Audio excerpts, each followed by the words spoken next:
Yeah, just excited for the season. Really pleased with what our guys have been doing. Worked, I think, really hard the last probably 4 or 5 days, and made some improvements. I think just in terms of some of the newer guys getting used to what we're doing. Um, have had some bumps and bruises along the way, which is to be expected. Um, Hopefully Jack Clark is going to start moving closer towards practice. He still has not been able to get healthy with his second surgery.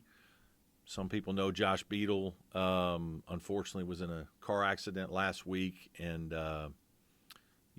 is lucky that it wasn't worse than it was. But he did suffer a broken nose and a concussion, and so he's going to be out a couple more weeks probably. He needs to have surgery next week.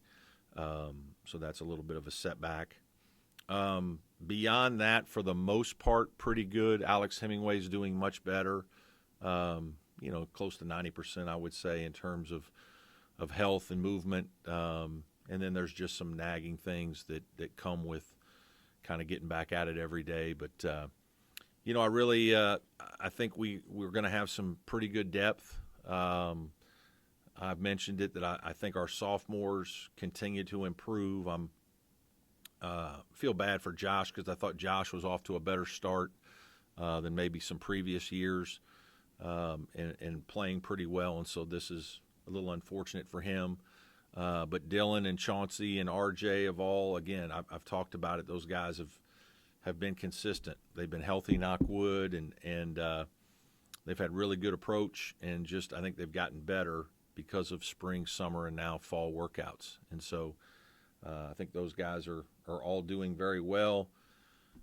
Certainly Chase and Joe and PJ are off to good starts, and I think they're all very motivated and excited. It is a long preseason in college basketball. It's almost 5 weeks, and so just managing, getting your work in with also keeping everybody fresh and excited and in a good place is, something I've got to be mindful of during this time. But just in terms of where we are, I'm really pleased, and our guys are really putting in a lot of good time and good work. So with that, I'll take some questions. Yes, sir. Coach, Joe Girard coming in, we all know he's a fantastic scorer, but spent 4 years playing that 2-3 defense. Yeah. How has he been able to get adjusted to playing some man-to-man? Yeah, he's doing well. He's a competitive guy, so he wants to play, he wants to be successful, so he's going to compete at it. It has been a little bit of a shock to his system, just in terms of we probably play a little faster on offense, and then also defensively, all that man-to-man entails. There's a wearing effect there a little bit, and so I think in the last week he's really probably played at a high level. First couple weeks probably a little bit inconsistent at times. Some of that probably just not having his legs all the time on offense because of all the work that we've had to do with him. But attitude great, competitive spirit great. And again, I thought last week he played really well, shot the ball really well, and just getting more comfortable, right, with both what we're doing on offense and defense. And so, yeah, super excited about having him here.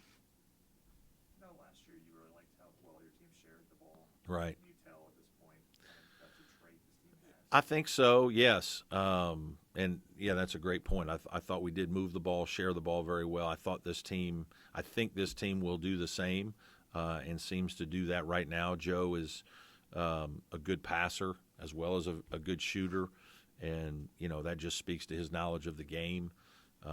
Chase, obviously, a very willing passer, and PJ as well. And so when you have your good offensive players that are willing to share the wealth, that's contagious. And then I think our young players all play that way. So I think we'll be a good passing team. I really do. You mentioned Joe being in the right type of shape. How about Chase, just from his learning Yeah, experience last year? yeah. For the first time? Yeah, good point. I think he's doing well. It does. It takes a lot out of you playing point guard. We talked about it a little bit last year. Just defending the ball every possession, defending the initial pick and roll. You're just involved in more plays at both ends, and that's different for a guy that's maybe on the wing and doesn't have to do that, hasn't done it his whole life. I do think that Chase is embracing it. I think his on-ball defense has gotten even better and fighting over the pick and rolls and just getting used to that. I think that's gotten better.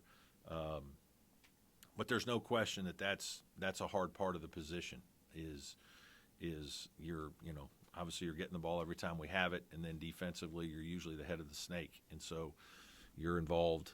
There's very little time to rest.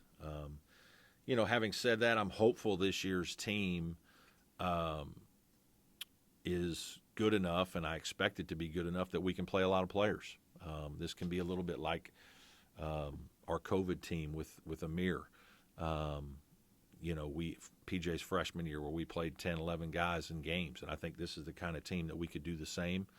And that will be helpful to be able to get guys a few extra minutes, some of your starters, because I do think our sophomores and some of those guys are going to be more than ready to play and play well. You talked about Jack, obviously still working his way back. What has he been able to do, and it's like any other guys been able to take advantage of his time? Yeah, he really has only been able to shoot a few shots on the side, and then just yesterday he started running a little bit. We're hopeful to work him into some 5-on-0 here, maybe as early today. When I talk to Brad Crow, we'll find out what the final verdict is for today. But maybe through the weekend, start to integrate him into what we're doing offensively. I think what it's done is Chauncey Wiggins has obviously gotten a lot of reps, and Asa Thomas has gotten a few more reps with the first group when we've needed it. But it's certainly a situation where we're hopeful to get Jack back. His experience, his size, physicality, he brings another level of experience to our team, and I just think he has a chance to have a good year if he can get healthy and get some reps with our squad and get used to what we're doing. You talk a little bit about Ian working his way back. Yeah, Ian is doing nicely. Really pleased. His rebounding is outstanding. He's just got a great pair of hands. Pursues balls. Continues to work hard to improve his three-point shooting. I think that's going to be another area where he's going to move forward and consistently make some threes. He's always been a pretty good passer, and he brings a physicality and toughness to our team that I like. He has had to battle a little bit of a leg injury, but nothing serious and should be fine. So, but I like what I see. Look at PJ Hall. Just what are you kind of looking to see from him, both on and off the court, to develop into that kind of leader? Yeah, I think off the court the leadership is big.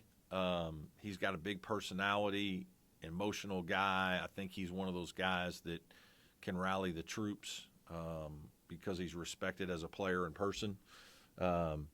Certainly a talented offensive player, got unbelievable hands, great touch, moving better than he's ever moved, which I think is significant for us just in terms of maybe being able to play some different defensive coverages. We've kind of got stuck a little bit. He hasn't been as mobile the last couple of years, and it's kind of forced our hand on some of the pick and roll coverages with him. But we're asking him to do a little bit more, and he's responding that way. Still challenging him to rebound the ball. I think that's another area of improvement for him. But, again, I think he will be – there's no question he'll be a major leader of our team and an emotional guy that we will lean on throughout the year. I'm pleased with his growth, not just on the court. I think he's always been a really good player, but he's grown a lot as a young man off the court and into a leadership role. So really excited for him. In the pursuit of better defensive rebounding, closing out possessions, do you coach it any differently during the off-season as opposed to?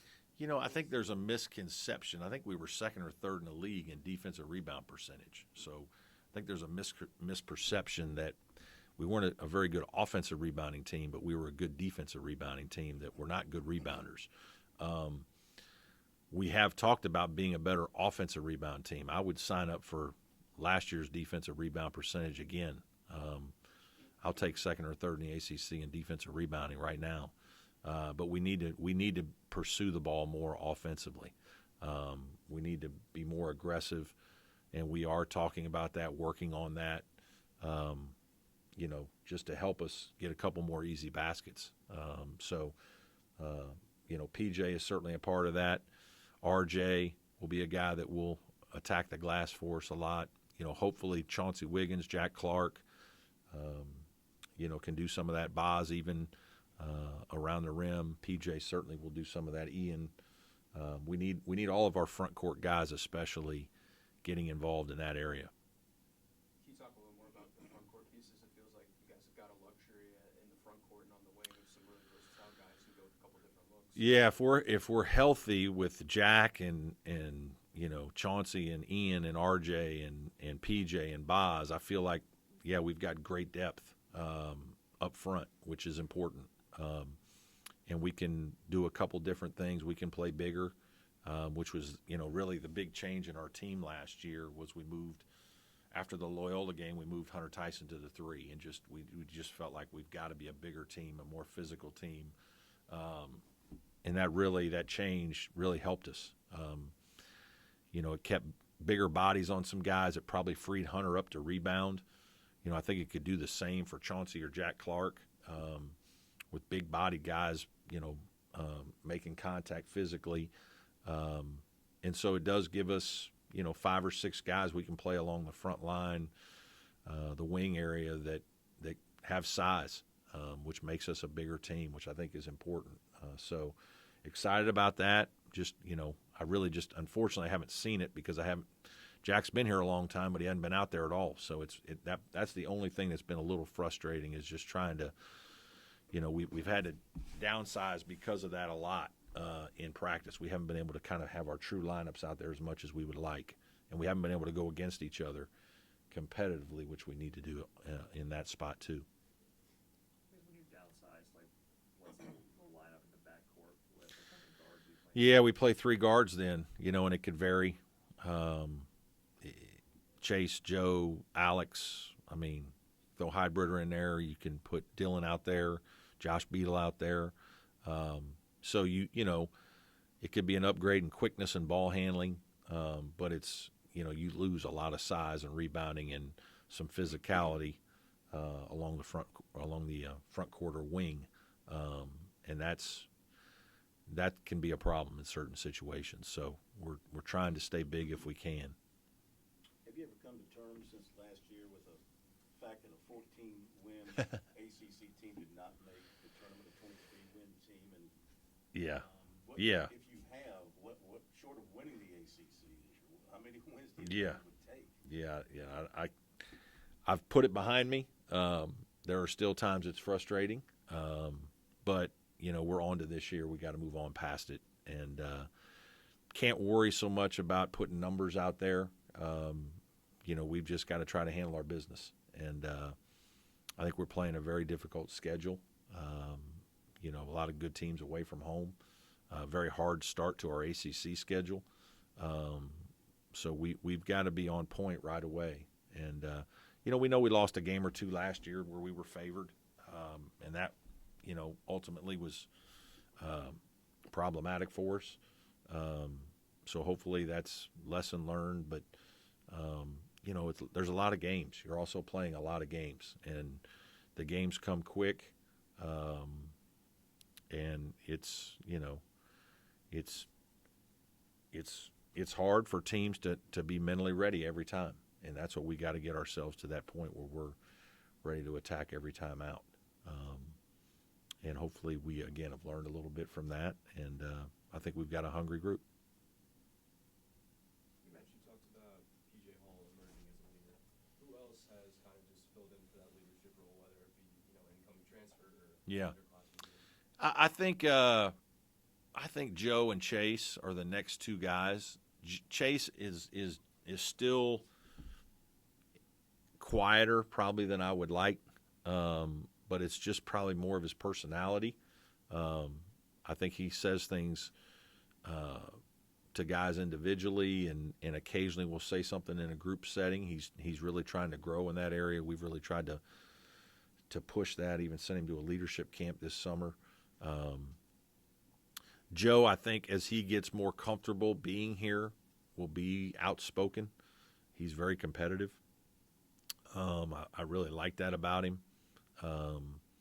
You know, the one thing that we will miss with Hunter Tyson that is much more difficult for young people now that Hunter would do. Hunter was not afraid of confrontation.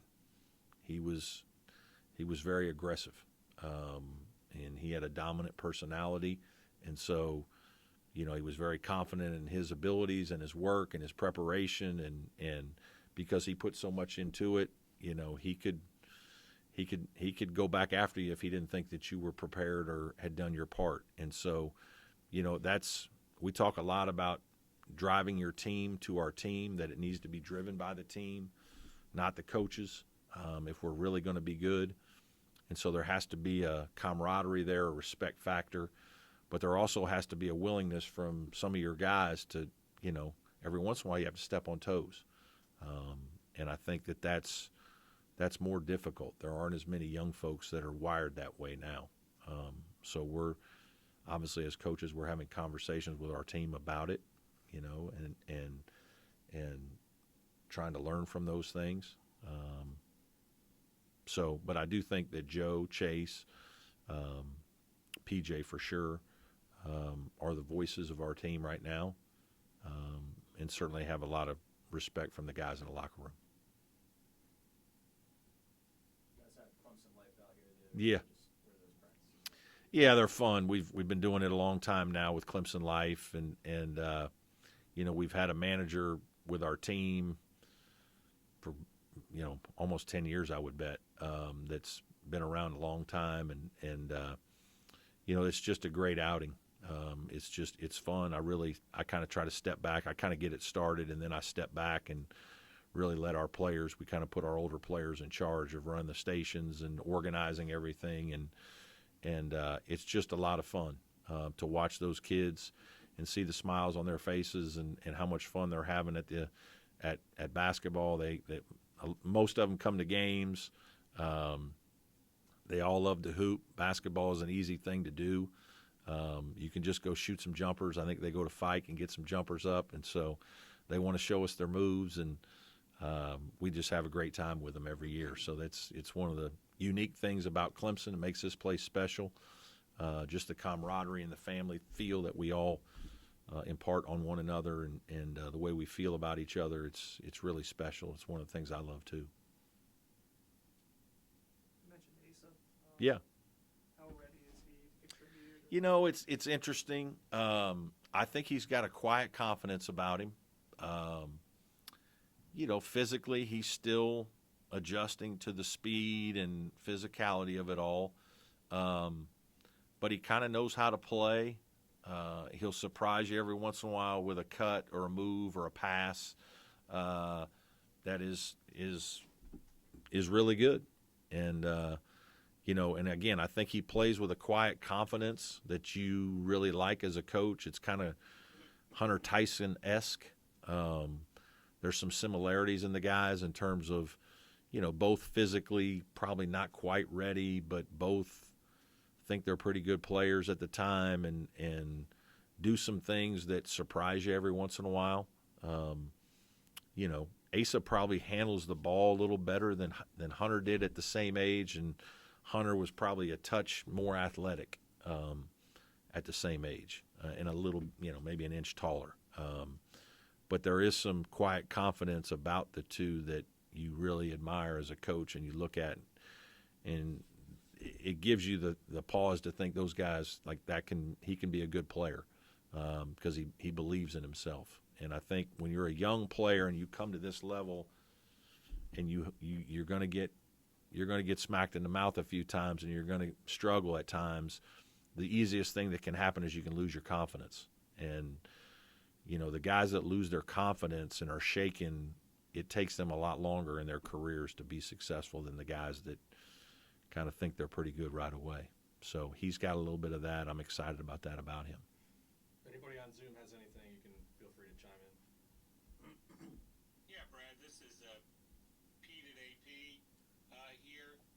Yes, sir. You got a lot of guys on your roster who've been through your camps. They know what to expect and who you are. Does that give you an opportunity to let some of the older guys kind of take control of some things, and does that foster that leadership that you were talking about earlier?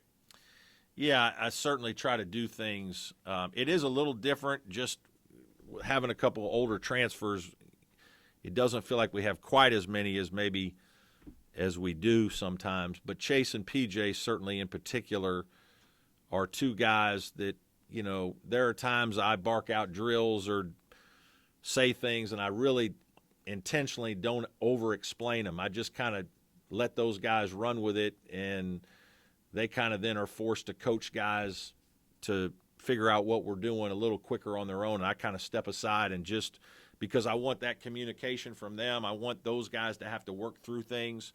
Sometimes I try to put stress on them and raise my voice occasionally to create a little chaos in the gym and see if I can, you know, put those guys on edge to make sure that they are listening. The young guys, new guys are listening for anybody but a coach. I want them listening for PJ's voice and Chase's voice in a challenging environment or setting. And so, yes, there are times where we're certainly employing that strategy this fall, especially early on. And I think our guys, you know, are getting used to listening to PJ and Chase especially. And Joe, the longer he's here and figures out what I want, he's starting to begin to open up a little bit as well.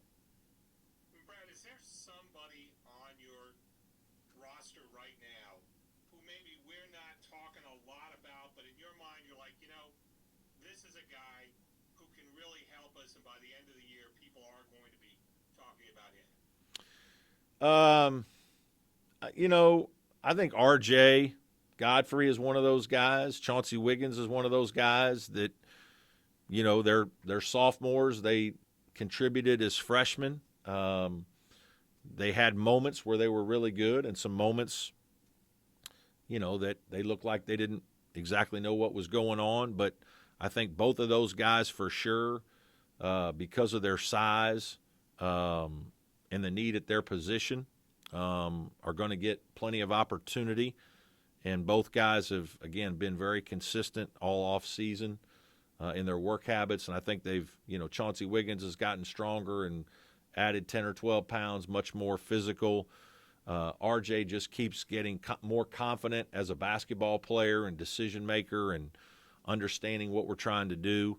So, you know, I think those two guys are both guys that are going to have very good sophomore years. Brad, last one for me. Have you gotten your mind around the idea of spending 4 or 5 days out in Northern California when you have to do the Stanford-Cal swing in a few years? No, I have not, and I haven't given it a lot of thought. I've got plenty on my plate before then, so but we'll do as necessary. Thanks. Thank you. Anybody else have anything for Coach? All good? I don't know if you heard this, but you got to kick out the fact that I think Hunter Tyson's coach in Denver said that he wanted I did. Larry Bird. I did. That made it to my desk. Yeah, it's funny. And I actually did an article. I made a call to the Denver Post yesterday, I think, and spoke with a guy who's, you know, asking about that. And I told him the story of Hunter Tyson's freshman year when I told him that he was not Larry Bird. So what do I know if Mike Malone's saying that he is? Obviously, you know, just super excited for Hunter. He's living a dream, and you know, he'll do whatever he can to help that team contribute, and I hope he goes back to his freshman year here where he's still got his confidence. It sounds like they've got some confidence in him, so it's great.